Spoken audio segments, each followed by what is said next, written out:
오늘 이야기는 노후와 돈입니다. 60대가 되면 이제 돈 걱정 좀 끝날 줄 알았는데 연금은 빠듯하고 물가는 미친 듯이 올라가고 자식들은 아직 자리 못 잡았고 대출은 덜 갚았고 나 자신 건강도 불안합니다. 도대체 얼마나 있어야 안 불안하지? 내가 이 나이 먹고 아직도 돈 걱정을 하네. 오늘은 이 고민을 까칠한 철학자 쇼펜하우어와 자비로운 석가모니 부처님이 솔직하게 파헤쳐 줍니다. 자, 두 분을 모셔보겠습니다. 1부. 첫 만남. 돈이 행복을 사줄까? 쇼펜하우어 또 돈 이야기인가? 사람들이 죽을 때까지 놓지 못하는 주제가 사랑, 건강, 그리고 돈이죠. 그 중 제일 집요한 건 돈입니다. 조금만 더 있으면 불안이 사라지겠지 라고 생각하지만 실제로는 더 가지면 더 불안해져요. 부자가 더 짠돌이 되는 이유가 있죠. 부처 그대답게 시작부터 매섭군, 쇼펜하우어. 돈은 참 묘한 물건이지. 그 자체는 종이와 숫자일 뿐인데 사람들의 마음을 들었다 놨다 하지. 나는 옛날부터 건강이 큰 재산이고 만족하는 마음이 큰 행복이다. 이런 식으로 가르쳤네. 쇼펜하우어 어르신들, 솔직히 생각해 봅시다. 30대 때는 집 한 채만 있으면 걱정 없다고 했죠. 집 사고 나선 대출만 다 갚으면 편하다고 했습니다. 갚고 나면 노후 자금 5억만 모이면 든든하다고 했어요. 5억 모이면 그래도 7억은 있어야. 이게 끝이 안 납니다. 내가 한 말 중에 이런 게 있어요. 돈은 추상적인 행복이다. 구체적인 행복을 즐길 능력이 없는 사람이 돈에만 매달린다. 부처 그러나 돈 자체를 무조건 나쁘다고만 볼 수도 없네. 부처님은 수행자들에게는 소유를 내려놓으라고 했지만 집에서 사는 보통 사람들에게는 정당한 방법으로 적당한 부를 갖는 것은 삶을 지탱하는 중요한 기반이라고 인정했지. 문제는 얼마나 버느냐 보다 어떤 마음으로 쓰느냐, 얼마나 집착하느냐이지. 쇼펜하우어 정당한 방법이요. 세상 돌아가는 거 보면 그게 제일 어려운 조건일지도 모릅니다. 노인 상대로 고수익 보장하는 투자, 사기, 종교나 지인 빙자한 다단계, 퇴직금 굴려준다며 싹 가져가는 애매한 업체들, 어르신들, 연 10% 확정 수익, 원금 보장 이런 말이 들리면 바로 뒤돌아서 도망가야 합니다. 부처 그대가 의외로 현실적인 조언도 하는구나. 그래도 기억해야 할 것은 돈은 도구일 뿐이라는 점이네. 집세를 내고 약을 사고 손주에게 떡볶이 사줄 수 있게 해주는 도구. 문제는 우리가 자꾸 이 도구를 통해 나의 가치까지 평가한다는 데 있지. 내가 이 나이 먹어서 집 한 채도 못 샀네. 연금이 이것밖에 안 나오네. 쇼펜하우어 맞아요. 돈이 적은 건 분명 불편함입니다. 그런데 거기에 나는 실패한 인생이라는 라벨까지 붙이면 인생 후반전이 전체적으로 망가집니다. 돈이 없는 건 상황이지 죄가 아니에요. 저는 평생 인간의 욕망을 관찰했습니다. 그리고 깨달은 것이 있어요. 사람들은 대부분 자신에게 필요한 것보다 훨씬 많은 것을 원한다는 겁니다. 필요와 욕망을 구분하지 못할 때 우리는 평생 만족을 모릅니다. 부처 그 말에 동의하네. 부처님께서는 적은 것으로 만족하는 것이 곧 큰 행복이라고 하셨지. 이건 가난을 찬양하는 말이 아니네. 자신에게 진짜 필요한 것이 무엇인지 아는 지혜를 말하는 것이지.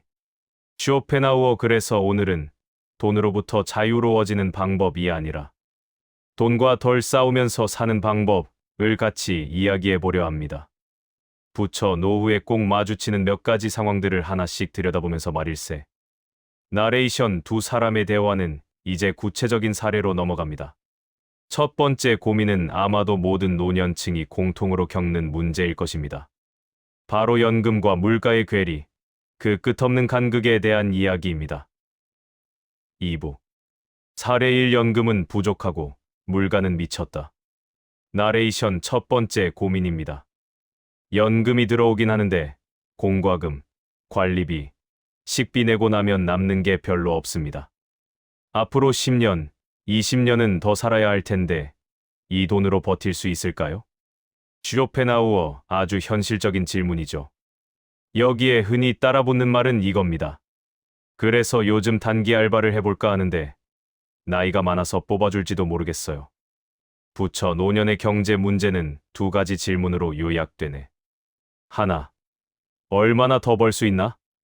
둘, 얼마나 덜 써도 되는가? 쇼펜하우어 어르신들, 먼저 냉정한 사실 하나 말씀드릴게요. 이 나이에 젊을 때 못 모은 걸 한 방에 만회해서 부자 되겠다는 생각은 거의 복권 수준입니다. 비트코인 몰빵, 주식 단타 올인, 친구가 알려준 비밀 투자. 이런 건 인생 막판 도박이지 재테크가 아닙니다. 제가 젊은 시절 베를린에서 가난하게 살 때 깨달은 게 있습니다. 인생에서 가장 위험한 순간은 한방 역전을 꿈꿀 때라는 것을요. 그래서 부처님은 중도를 강조했지. 불을 모두 버리고 고통만 찾는 극단도 아니고 쾌락과 탐욕에 휘둘리는 극단도 아닌 길. 노후의 돈도 마찬가지네. 무리하게 벌려다 다 잃는 것도 위험하고 아무것도 안 하면서 나라가 책임져라 하고만 있을 수도 없지. 쇼펜하우어 그러니 이렇게 생각해 봅시다. 1단계. 큰 돈 벌 생각은 내려놓고 조금 덜 불안해지는 수준을 목표로 하기. 경비, 주차 관리, 아파트 택배 분류, 마트 계산이나 진열, 카페 설거지, 학교 급식 보조, 어린이 통학 도우미. 이런 것들은 엄청난 돈을 벌어다 주진 않지만 연금 플러스 월 30만 원에서 50만 원 정도를 덧붙여 줄 수 있습니다. 게다가 이런 일들은 사회와 연결되는 통로가 되기도 하네. 집에만 있으면 몸은 덜 피곤해도 마음이 먼저 늙어버리지. 사람은 사람 속에서 살아야 생기가 도네. 쇼펜하우어 그래도 한 가지는 분명해요. 노후의 돈 문제는 벌어서 해결하는 부분보다 줄여서 해결하는 부분이 더 큽니다. 한번 생각해 보세요. 지금 이 순간에도 여러분 통장에서 빠져나가는 돈들이 있습니다. 쓸데없는 구독 서비스, 넷플릭스, 유튜브 프리미엄, 음악 스트리밍 보지도 않는데 매월 자동 결제되고 있지 않습니까? 안 입는 옷, 안 쓰는 물건들. 중고거래 앱에 올리면 한 달에 10만 원, 20만 원은 만들 수 있습니다. 카드값, 통신비 구조. 요즘 통신사 요금제만 잘 바꿔도 월 2만 원, 3만 원씩 절약됩니다. 이런 것들을 나중에 한번 봐야지 하고 1년, 2년 미루면 그게 바로 계속 새어나가는 돈입니다. 쇼펜하우어의 말이 실용적이군. 나도 하나 덧붙이겠네. 물건을 사기 전에 이렇게 자문해보게. 이게 정말 필요한가? 아니면 그냥 갖고 싶은 것인가? 이걸 사면 내 삶이 실제로 나아지는가? 아니면 잠깐의 기분 전환일 뿐인가? 이 질문만으로도 불필요한 소비의 절반은 막을 수 있네. 쇼펜하우어 저는 한 걸음 더 나가서 이렇게 제안합니다. 한 달에 한 번 통장 거래 내역을 쭉 훑어보세요. 그냥 숫자만 보지 말고 각 항목 옆에 별 표시를 해보는 겁니다. 별 3개 꼭 필요한 지출, 별 2개 있으면 좋은 지출, 별 1개 없어도 되는 지출, 별 1개짜리부터 하나씩 줄여나가는 겁니다. 한 달만 해봐도 패턴이 보입니다. 정리하자면 이렇네. 첫째, 지금 내 수입과 지출을 있는 그대로 적어보는 것. 둘째, 정말 꼭 필요한 지출인지 한 번 더 묻고 줄일 수 있는 것 찾기. 셋째, 무리하지 않는 선에서 소득을 조금이라도 더하는 방법 찾아보기. 완벽한 해법은 아니지만 막연한 불안보다는 내가 할 수 있는 구체적인 행동이 마음의 짐을 상당히 덜어줄 것이네. 쇼펜하우어 그리고 이것도 기억하세요. 절약은 인색함이 아닙니다. 절약은 내 삶에서 정말 중요한 것에 돈을 쓰기 위한 준비입니다. 쓸데없는 곳에서 새는 돈을 막아야 정말 중요한 순간에 쓸 수 있습니다. 나레이션 연금과 물가 사이의 간극, 그 속에서 할 수 있는 것들에 대한 이야기였습니다. 두 번째 고민은 더 무겁습니다. 바로 부모와 자식 사이의 돈, 그 미묘한 경계선에 대한 이야기입니다. 3부. 사례 2. 자식에게 집 한 채는 해줘야지. 나레이션 두 번째 고민입니다. 우리 아들, 아직 전세살이입니다. 친구들 보니 다들 자식 결혼할 때 집 한 채씩 해주더라고요. 나도 어떻게든 도와줘야 하지 않을까요? 쇼펜하우어 이 질문 아주 위험합니다. 나의 노후와 자식의 시작이 서로 끌어당기다 같이 가라앉을 수 있는 지점이죠. 저는 이런 사례를 직접 봤습니다. 독일에서, 프랑스에서, 어디서나 똑같은 비극이 반복되더군요. 부모로서 자식을 도와주고 싶은 마음, 충분히 이해가 되네. 부처님도 부모의 자식 사랑을 아름다운 것으로 보셨지. 하지만 문제는 정도와 순서일세. 쇼펜하우어 어르신들, 이 말은 꼭 기억하시길 바랍니다. 내 노후가 먼저, 자식 지원은 그 다음. 이걸 바꾸면 나중에 서로 원망하게 됩니다. 부모는 이렇게 생각합니다. 내가 너 집 해주느라 지금 이렇게 힘들게 사는 거야. 자식은 이렇게 생각하죠. 부모님이 해준 건 감사하지만 나도 내 인생 버겁다.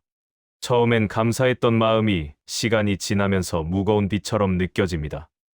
주는 쪽도, 받는 쪽도 힘들어집니다. 부처님 가르침에도 부모가 자식을 돕는 것은 선한 행동으로 나오네. 하지만 동시에 스스로 설 수 있도록 돕는 것이 더 큰 사랑이지.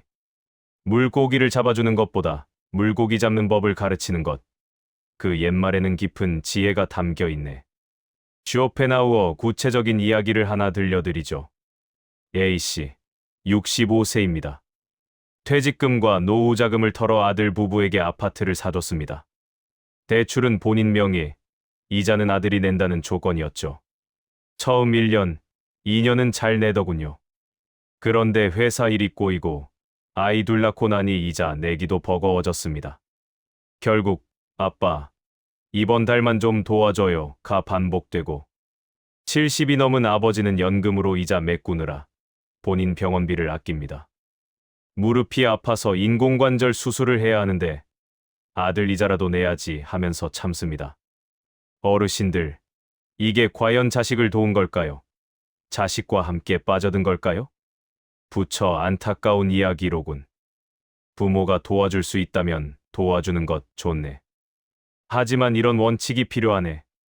첫째, 내가 병원비나 생활비를 감당 못하게 되는 수준까지는 내어주지 않는다. 둘째, 도와주는 돈은 투자가 아니라 선물이라 생각한다. 돌려받을 기대를 품지 않는다. 셋째, 돈보다 재무습관이라는 태도를 같이 물려준다.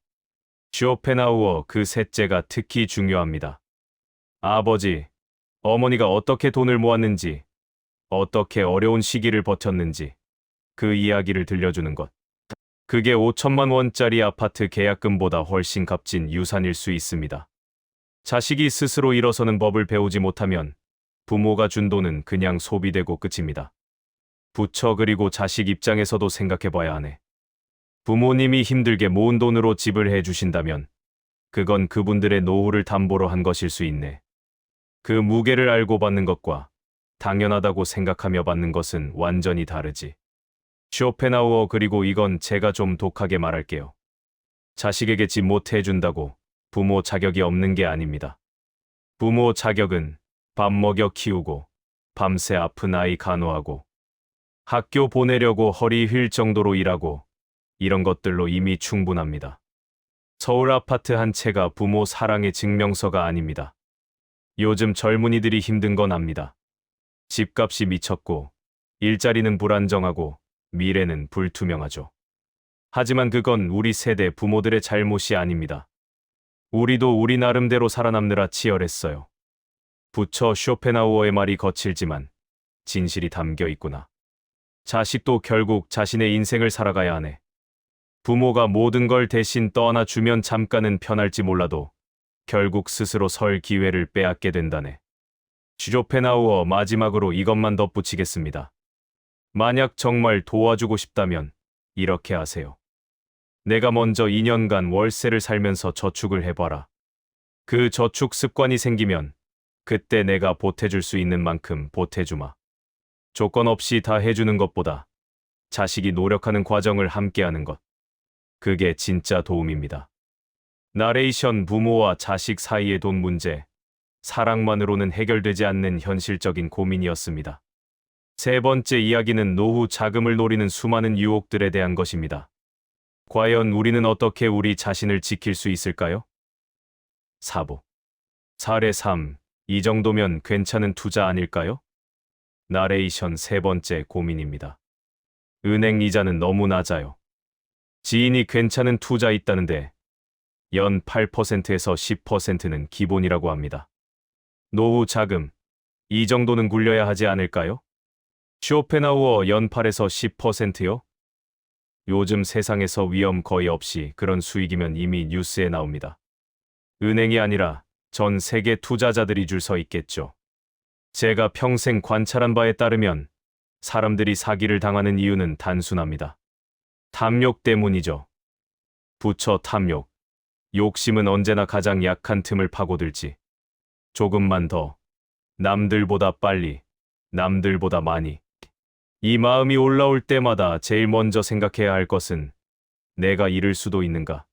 일세. 쇼펜하우어 저는 본질적으로 인간이 이기적이고 삶은 고통에 가깝다고 봤어요. 그래서 고통을 줄이는 쪽으로 선택하는 게 현명하다고 말합니다. 노후 자금 투자에서 고통을 줄이는 방향은 간단해요. 첫째, 이해 안 되는 상품에 넣지 말 것. 둘째, 빚내서 투자하지 말 것. 셋째, 한 곳에 몰빵하지 말 것. 이 세 가지만 지켜도 당할 사기를 절반 이상은 피합니다. 부처님도 부를 추구하는 것 자체를 나쁘다고 하진 않으셨네. 다만 다른 사람을 해치면서 버는 돈, 남을 착취해서 모은 돈, 나만 살겠다고 꽉 움켜쥐는 돈은 안 좋은 결과를 가져온다고 경계하셨지. 쇼펜하우어 구체적인 사례를 들어볼까요? B씨, 68세입니다. 교회 다니는 분인데 같은 교회 집사님이 찾아왔습니다. 권사님, 저희 회사에서 해외 부동산 투자하는데 정말 안전해요. 원금 보장에 연 12% 확정이에요. 제가 교회 식구들만 특별히 모시는 거예요. B씨는 3천만 원을 넣었습니다. 처음 6개월은 정말 이자가 나왔어요. 통장에 매달 30만 원씩 찍혔죠. 역시 교회 식구는 믿을 만하네. 그렇게 안심하고 있었는데 7개월째부터 연락이 끊겼습니다. 집사님 전화는 꺼져 있고 회사는 텅 빈 사무실. 3천만 원은 그냥 증발했습니다. 어르신들, 여기서 핵심은 뭘까요? 부처, 교회 식구라는 신뢰를 이용했다는 점이겠군. 사람들은 종교, 학연, 지연, 혈연 이런 관계 속에서는 경계를 늦추게 되네. 그걸 노리는 것이지. 쇼펜하우어 맞습니다. 그래서 이렇게 기억하세요. 아무리 가까운 사람이라도 돈 이야기가 나오면 한 발짝 물러서서 생각하라. 친구가, 친척이, 교회 집사가, 동창이 추천한다고 해서 안전한 투자가 되는 건 아닙니다. 오히려 그 관계 때문에 나중에 따지기도 어려워집니다. 부처 그래서 이렇게 제안하고 싶네. 첫째, 내가 이해할 수 있는 범위 안에서만 투자하기. 누군가 설명을 해주는데 30분 들어도 이해가 안 된다면?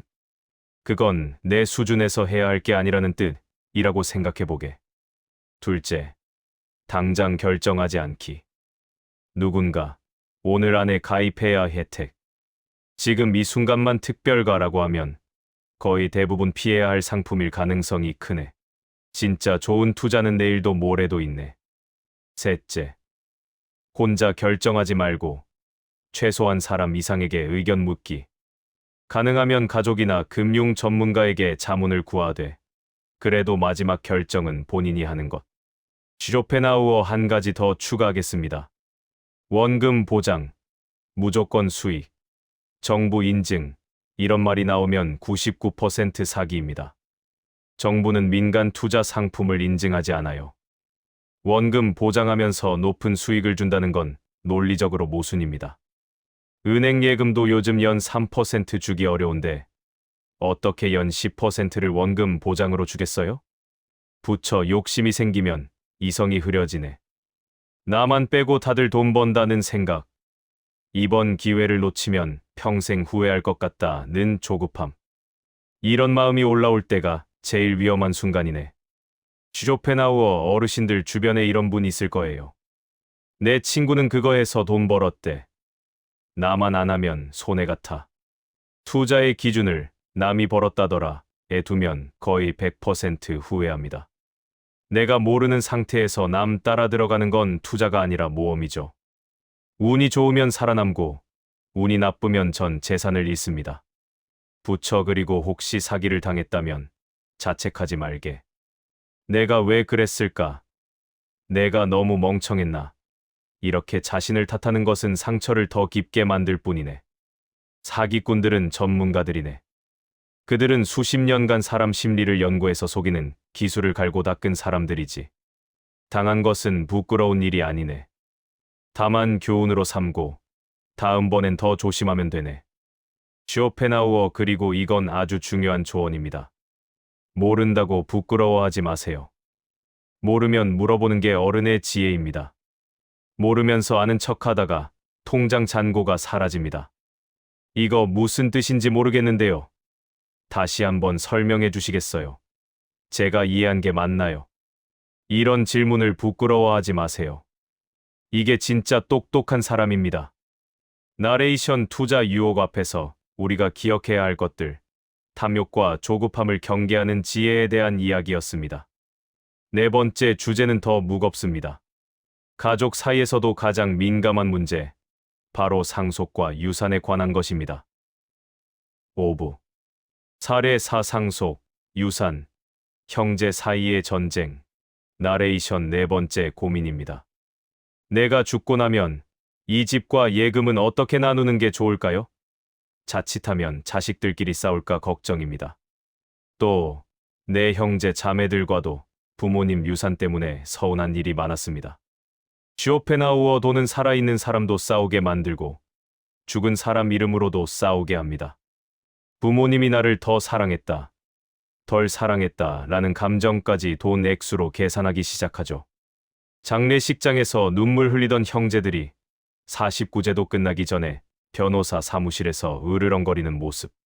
제가 유럽에서도 여기서도 수없이 봤습니다. 부처 그래서 부처님은 탐욕을 늘 경계하셨지. 돈 자체가 아니라 그 돈에 달라붙은 내 목, 내 권리라는 집착말일세. 유산은 돌아가신 분의 마지막 뜻인데 그걸 두고 싸우는 순간 고인의 명예까지 더럽혀지는 것이네. 쇼펜하우어 유산 싸움의 특징은 이겁니다. 첫째, 액수와 상관없이 싸운다. 5억을 놓고도 싸우고 500만 원을 놓고도 싸웁니다. 작은 액수도 서운함은 크게 증폭되죠. 둘째, 평생 쌓인 감정이 한 번에 폭발한다. 어렸을 때부터 형만 예뻐했잖아. 나는 늘 차별받았어. 이런 오래된 상처들이 돈을 매개로 터져 나옵니다. 셋째, 돈을 두고 싸우는 것 같지만 사실은 사랑받고 싶었던 기억을 두고 싸운다는 겁니다. 부처 깊은 통찰이구나. 돈은 결국 매개일 뿐, 진짜 문제는 마음속 응어리였던 것이네. 그러니 살아있을 때 미리미리 정리해두는 것이 중요하네. 유언장 작성, 어느 자식에게 무엇을 줄지 기본 원칙 설명, 형제 자매와의 감정 정리. 쇼펜하우어 특히 이런 말, 가능하면 직접 해두는 게 좋습니다. 내가 가진 재산은 많지 않다. 그래도 각자 서운하지 않게 이렇게 나누려고 한다.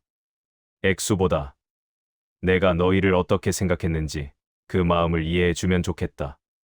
자식 입장에선 계좌에 얼마가 찍히는지도 중요하지만 그 말 한마디가 훨씬 더 오래 남습니다.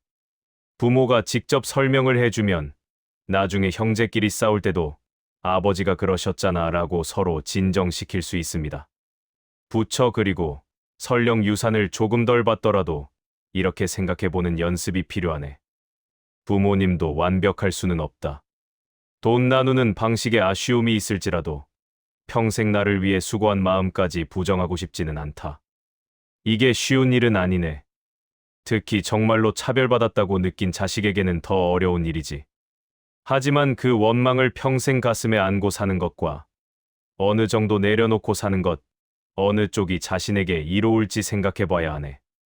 쇼펜하우어 물론 현실에선 그렇게 쿨하게 넘어가기가 쉽지 않죠. 제가 아는 C씨의 경우입니다. 3형제 중 막내였는데 아버지가 돌아가신 후 유산을 보니 형들에게는 각각 집을 주고 본인에게는 현금 5천만 원만 남겼습니다. 형들은 아버지가 그렇게 하셨으니 받아야지 하고, C씨는 내가 그동안 아버지 병원 모시고 다녔는데 이게 뭐냐며 분통을 터뜨렸죠. 결국 3년간 법정 싸움 끝에 조금 더 받아냈지만 그 사이 형제 관계는 완전히 끊어졌습니다. 명절에도 서로 얼굴 안 보고 조카들끼리도 서먹해졌죠. C씨는 이렇게 말하더군요. 차라리 그냥 5천만 원 받고 말걸. 3년 싸우느라 변호사 비용만 2천만 원 들었고 형들은 이제 남이 됐어. 어르신들, 이게 과연 이긴 걸까요? 부처 슬픈 이야기로군. 돈을 조금 더 받았지만 가족을 잃었네. 그게 과연 이득이었을까? 물론 정말 부당한 대우를 받았다면 법적으로 다툴 권리는 있네. 하지만 그 과정에서 잃는 것도 계산에 넣어야 하네. 쇼펜하우어 그래서 한 가지 기억합시다. 돈 때문에 사람을 완전히 끊어버리면 나중에 후회할 확률이 높다. 가능하면 거리 두기 정도에서 멈추고 완전한 단절은 마지막 수단으로만 남겨두는 게 좋습니다. 형, 이번 일은 정말 서운했어. 하지만 그래도 형제니까 명절은 같이 보자. 이 정도의 여지는 남겨두는 겁니다. 부처 그리고 유산을 남기는 입장이라면 이것도 생각해보게. 공평과 평등은 다를 수 있다는 것. 예를 들어 장애가 있는 자식에게 조금 더 남겨주는 것, 부모를 오래 모신 자식에게 더 주는 것, 이런 것들은 나름의 합리성이 있네. 다만 그 이유를 설명해 주어야 하네. 설명 없이 차등을 두면 받지 못한 자식은 평생 나는 사랑받지 못했구나 라고 생각하며 살게 되네. 쇼펜하우어 유언장을 쓸 때는 이렇게 해보세요. 단순히 집은 누구, 돈은 누구가 아니라 짧게라도 이유를 적는 겁니다. 큰아들에게는 집을 준다. 내가 오랫동안 우리 부부를 모시느라 수고했기 때문이다. 둘째에게는 현금을 준다. 내가 사업을 시작하려는 걸 알고 있고 그 꿈을 응원한다. 이런 문장 하나가 나중에 큰 위로가 됩니다. 부처 결국 유산 문제의 핵심은 소통이네. 살아있을 때 자식들과 솔직하게 이야기 나누고 내 뜻을 분명히 전하고 그들의 마음도 들어주는 것. 그러면 설령 완벽하게 공평하지 않더라도 서로 이해하고 받아들일 수 있네. 나레이션 상속과 유산, 돈으로 인해 가족이 갈라지는 비극을 막기 위한 지혜들이었습니다. 이제 5번째, 노후에 마주하는 또 다른 고민으로 넘어갑니다. 바로 건강과 돈의 문제입니다. 6부. 사례 5 건강과 돈, 어디까지 써야 하나? 나레이션 5번째 고민입니다. 요즘 몸이 예전 같지 않습니다. 병원 가면 이것저것 검사하라고 하는데 비급여 항목들은 너무 비쌉니다. 건강을 위해서라면 돈을 써야 하는 걸까요? 아니면 아껴야 하는 걸까요? 쇼펜하우어, 이건 정말 어려운 질문입니다. 건강을 잃으면 모든 게 무의미해지지만 그렇다고 건강에 무한정 돈을 쏟아부을 수도 없는 노릇이죠. 저는 이렇게 생각했습니다. 건강은 모든 것이 아니지만 건강을 잃으면 모든 것이 무의미해진다. 부처님도 건강을 중요하게 여기셨네. 건강이 가장 큰 이익이고 만족이 가장 큰 재산이다라고 하셨지. 하지만 동시에 육체에 지나치게 집착하는 것도 경계하셨네. 우리 몸은 언젠가는 늙고 병들고 죽게 되어 있으니까. 쇼펜하우어, 노년의 건강 문제를 돈과 연결해서 생각하면 이런 갈등이 생깁니다. 이 수술 받으면 10년은 더 건강하게 살 수 있대. 그런데 비용이 1,000만 원이야.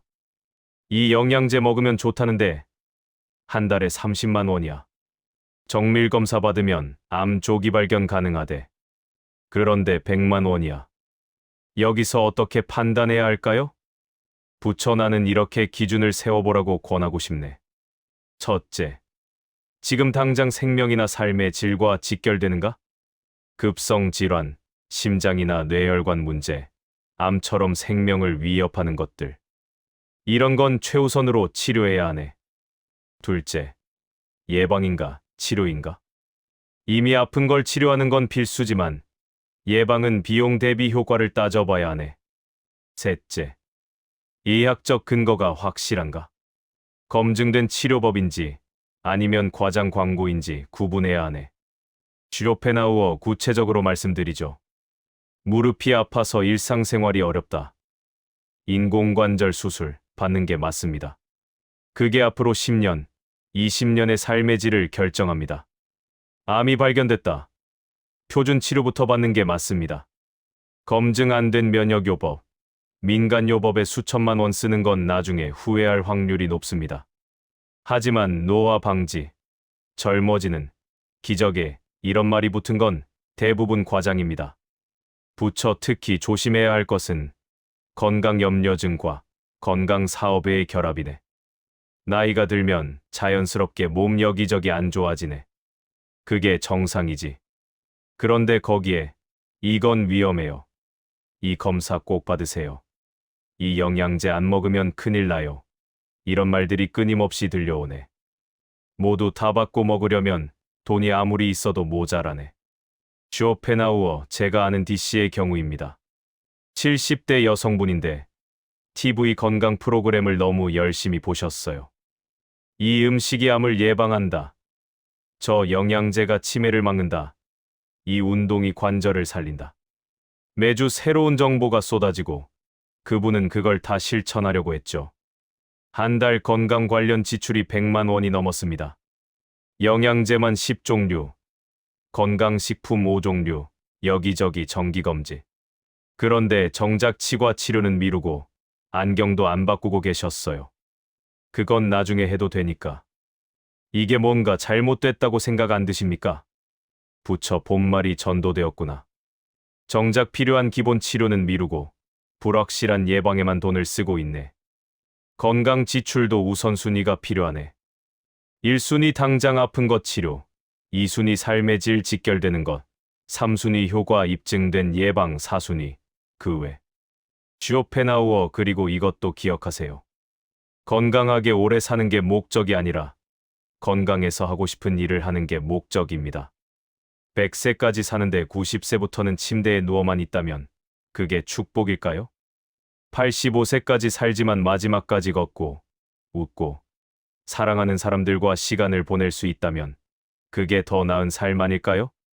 부처 깊은 말이로군. 장수보다 중요한 건 선종산종이네. 잘 죽는다는 건 오래 사는 것보다 후회 없이 사는 것이네. 쇼펜하우어 그래서 건강 지출에 대한 제 조언은 이겁니다. 병원에서 검사나 치료를 권할 때 이렇게 물어보세요. 선생님, 이거 안 하면 어떻게 됩니까? 이거 하면 제 수명이나 삶의 질이 얼마나 달라집니까? 다른 방법은 없습니까? 의사들도 사람입니다. 어떤 이는 정말 환자를 위해 권하고 어떤 이는 병원 수익을 위해 권합니다. 질문을 해야 구분이 됩니다. 부처 그리고 민간요법, 건강식품에 대해서도 지혜가 필요하네. 우리 동네 누구는 이거 먹고 나았대. 는 과학적 근거가 아니네. 플라시보 효과, 즉 믿음으로 인한 효과일 수도 있고 우연의 일치일 수도 있네. 몇만 원짜리야 먹어보는 것도 나쁘지 않지만 수백만 원짜리 검증 안 된 것에 매달리는 건 위험하네. 쇼펜하우어 마지막으로 이것만은 꼭 기억하세요. 내 건강은 내가 챙겨야 하지만 건강염려증으로 삶을 망칠 필요는 없다. 매일 혈압 재고, 매일 혈당 재고, 매일 걱정하면서 사는 것. 그게 과연 건강한 삶일까요? 적당히 관리하고, 적당히 즐기고, 적당히 내려놓는 것.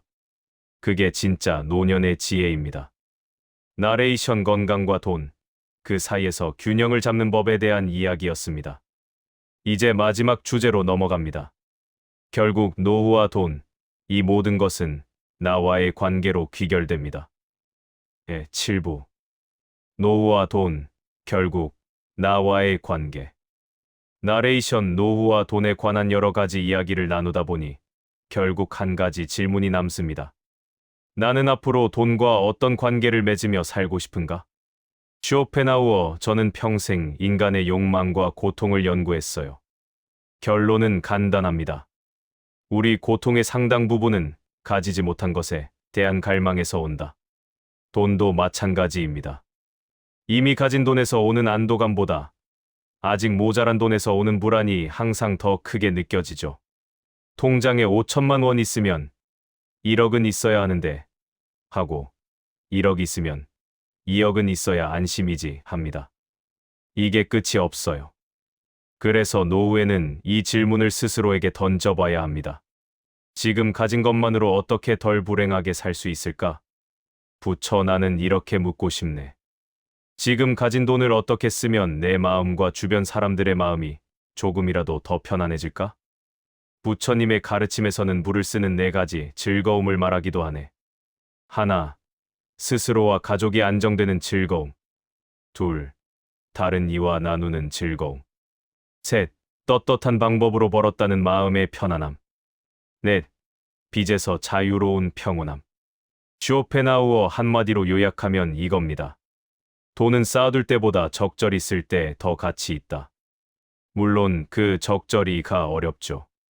감정이 욱해서 카드 긁는 소비는 줄이고 나와 가까운 사람들의 삶을 조금 덜 힘들게 만드는 데 쓰는 것.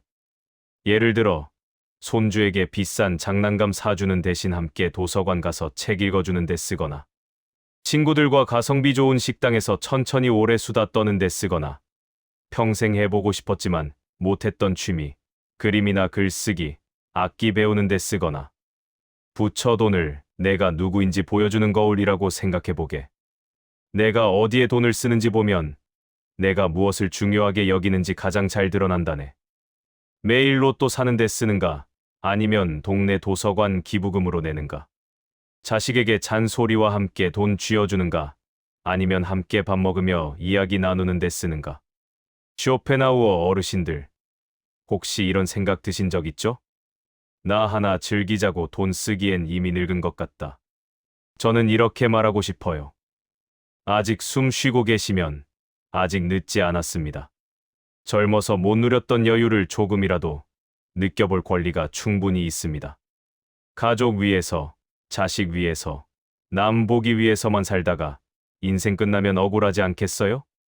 부처 물론 무리한 여행, 과소비로 빚을 지는 건 또 다른 고통을 부르겠지만 예산 안에서 나를 대접하고 내가 사랑하는 사람들을 챙기는 데 쓰는 돈은 절대 아까운 돈이 아니네. 쇼펜하우어 저는 노년의 돈 사용에 대해 이런 원칙을 제안합니다. 첫째, 경험에 투자하라. 물건은 낡지만 경험은 추억이 됩니다. 가보고 싶었던 곳, 만나고 싶었던 사람, 배우고 싶었던 것. 이제라도 해보세요. 둘째, 관계에 투자하라. 혼자 비싼 음식 먹는 것보다 친구들과 싼 음식 나눠 먹는 게 더 행복합니다. 셋째, 자신의 편안함에 투자하라.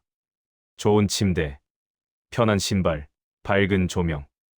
이런 것들이 매일의 삶의 질을 결정합니다. 넷째, 의미에 투자하라. 어려운 이웃 돕기, 장학금, 환경보호. 내가 떠난 후에도 남을 수 있는 것들. 부처 좋은 제안이로군.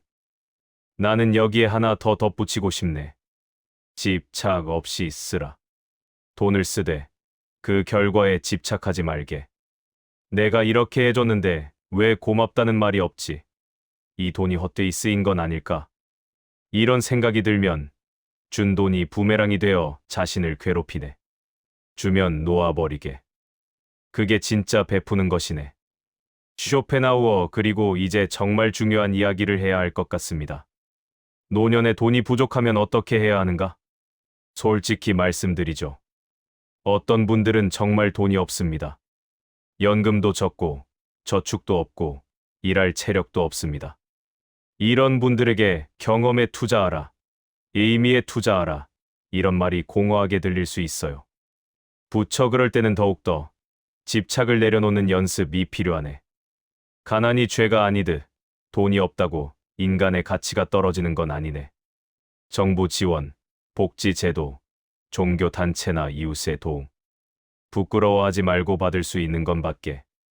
그것도 살아가는 하나의 방법이네. 쇼펜하우어 맞습니다. 자존심 때문에 굳는 건 미덕이 아니라 어리석음입니다. 기초연금, 노인 일자리 사업, 무료 급식, 의료 지원 이런 것들 알아보고 신청하세요. 내가 왜 이런 걸 받아야 하나 하지 마시고 내가 젊을 때 세금 냈으니 이제 받을 권리가 있다고 생각하세요. 부처 그리고 돈이 없어도 할 수 있는 것들이 있네. 아침 햇살을 보는 것, 공원을 산책하는 것, 도서관에서 책을 읽는 것, 동네 경로당에서 친구들과 수다 떠는 것. 이 모든 게 돈 없이도 가능한 행복이네. 쇼펜하우어 저는 말년에 이런 결론에 도달했습니다. 행복은 가진 것의 양이 아니라 원하는 것의 양에 반비례한다. 많이 가졌는데도 더 원하면 불행하고 적게 가졌는데 만족하면 행복한 겁니다. 이게 단순한 위로가 아니라 제가 평생 관찰한 인간의 진실입니다. 나레이션 두 철학자의 대화가 마무리를 향해 갑니다. 이제 그들은 각자의 방식으로 노후와 돈에 대한 최종 메시지를 전합니다. 8부. 두 사람의 노후. 돈 한 줄 정리. 나레이션 이제 쇼펜하우어와 부처님의 마지막 한마디를 들어봅니다. 쇼펜하우어 제 방식대로 좀 냉정하게 정리해 보겠습니다. 첫째, 돈이 많다고 근본적인 불안이 사라지지 않습니다. 다만 불편함을 줄여줄 뿐이죠. 둘째, 노후에는 돈을 더 모으는 게임에서 적당히 내려오는 것이 필요합니다. 셋째, 고통을 줄이고 싶다면 큰 도박하지 말고 가진 범위 안에서 살고 남과 비교하는 습관을 버리십시오. 넷째, 돈은 목적이 아니라 수단입니다. 돈 자체를 위해 살지 마세요. 다섯째, 완벽한 경제적 안정은 환상입니다. 어느 정도 불확실성을 받아들이고 사세요. 부처 나도 몇 가지를 덧붙이겠네. 첫째, 돈을 버는 것도 중요하지만 그 돈을 어떤 마음으로 쓰는지가 더 큰 행복을 좌우한다. 둘째, 탐욕과 집착은 결국 자신을 괴롭힌다. 이 정도면 감사하다는 마음을 조금씩 키워가 보게. 셋째, 노후의 진짜 부자는 통장 잔고가 많은 사람이 아니라 걱정이 조금 적고 나눌 마음이 조금 더 있는 사람이네. 넷째, 돈으로 인한 갈등, 특히 가족 간 갈등을 조심하게. 돈을 얻고 사람을 잃으면 결국 손해네. 다섯째, 죽을 때 가져갈 수 없는 것에 너무 집착하지 말게. 우리는 빈손으로 왔고 빈손으로 가네. 쇼펜하우어 마지막으로 이렇게 말할게요. 여기까지 살아남은 것만으로도 당신은 이미 만만한 인생이 아닙니다. 이제 남은 돈과 시간은 불안을 키우는 데 쓰지 말고 조금이라도 나답게 사는 것에 쓰세요. 60대, 70대, 80대 이 나이가 되도록 살아오면서 얼마나 많은 고비를 넘기셨습니까? 전쟁, 가난, 질병, 이별 다 견뎌내셨잖아요. 이제 마지막 관문인 노후와 돈 앞에서 주눅들지 마세요. 당신은 충분히 강합니다. 부처 그리고 나는 이렇게 덧붙이고 싶네. 오늘 하루 통장 잔고를 보기 전에 먼저 하늘을 한번 올려다보게. 살아있는 숨, 걷는 두 다리, 말을 걸 수 있는 사람들. 그 모든 것이 이미 큰 재산임을 잊지 말게나. 돈은 중요하네. 하지만 돈이 전부는 아니네. 마지막 순간 우리가 기억하는 건 통장 잔고가 아니라 함께 웃었던 사람들, 나눴던 따뜻한 순간들일 것이네. 쇼펜하우어 결국 우리가 오늘 한 이야기의 핵심은 이겁니다. 돈과 싸우지 말고 돈과 함께 살아가는 법을 배우자. 돈을 원수처럼 미워하지도 말고 신처럼 숭배하지도 말고 그냥 도구로 보는 겁니다. 잘 쓰면 삶이 편해지고 잘못 쓰면 불행해지는 도구. 부처 그리고 가장 중요한 것은 지금 이 순간을 사는 것이네. 과거에 못 모은 돈 후회하지 말고 미래에 모자랄 돈 걱정만 하지 말고 지금 가진 것으로 오늘을 살아가게. 오늘 행복하지 못하면서 내일 행복하기를 바라는 건 어리석은 일이네. 나레이션, 노후와 돈. 정답은 없지만 최소한 한 가지는 분명합니다. 돈 때문에 인생을 버리지는 말자. 지금 가진 것 안에서 조금 덜 걱정하고 조금 더 나누고 조금 더 나답게 쓸 수 있다면 그것이야말로 가장 현명한 노후의 경제 철학이 아닐까요?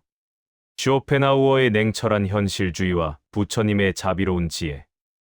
이 둘은 서로 다른 길을 걸어왔지만 노후와 돈 앞에서는 같은 방향을 가리킵니다. 집착을 내려놓되 책임을 회피하지 말고, 현실을 직시하되 절망하지 말고, 욕심을 줄이되 자신을 소중히 여기라고. 오늘 이 이야기가 여러분의 노후에, 여러분의 마음에 작은 위로와 실용적인 도움이 되었기를 바랍니다. 통장 잔고보다 중요한 것은 오늘 하루를 어떻게 살아가느냐입니다. 그리고 그 하루하루가 모여 우리의 노년이 됩니다. 감사합니다.